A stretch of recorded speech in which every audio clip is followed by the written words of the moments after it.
Jester, level 5 upgrade. Alright guys, so this is going to be a completely experimental thing. I went ahead, looked around, and I found that you can go ahead and use some stuff in order to take off the anodizer from the motor and aluminum parts. So what I'm going to do is I'm going to remove this front aluminum plate from the diff housing and the rear aluminum plate from the rear diff housing. And I'm also going to try to take off this blue.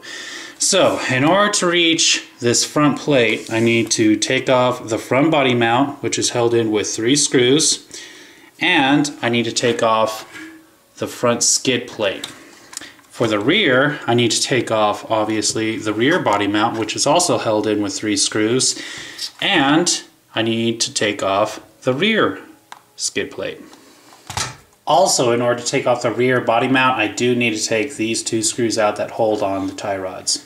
For the front plate, it is held in with a single screw that's in the center.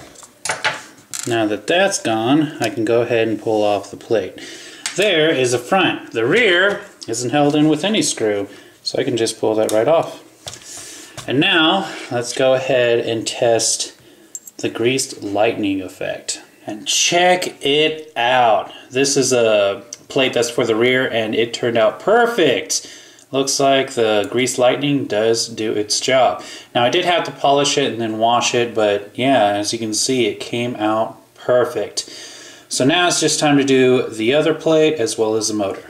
Now in order to get to the motor, I'm going to have to remove this screw which holds it in and this screw which holds on the gear cover. Now I'm going to go ahead and open this up, slide the ESC out, unplug the motor, pull the motor out. Then I'm going to remove the pinion gear, which is held in with this grub screw. Slide that off. And finally, take those 2 screws out. And there is the front one. Turned out just fine. So now, while the motor is still being de-anodized, I'm going to go ahead and install these. So here's the rear back on. All I have to do is reattach the rear skid plate, put on the body mount, and attach all 5 screws. Alright, put in that center screw for the front, reattach the front body mount as well as the front skid plate.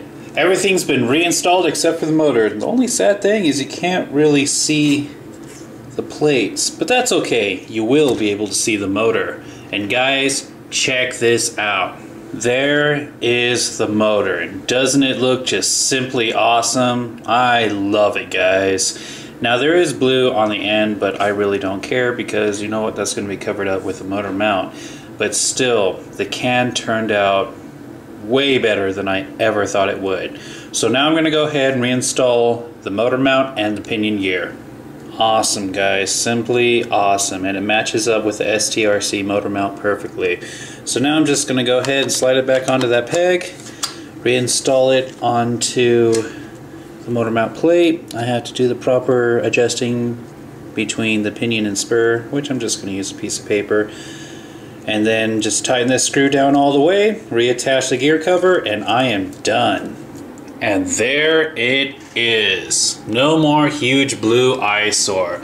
Now you can see a little bit of the blue on the end of the can, but I really don't care. I mean, that is so small compared to the rest of the can being so just shiny and silver. I love it, guys.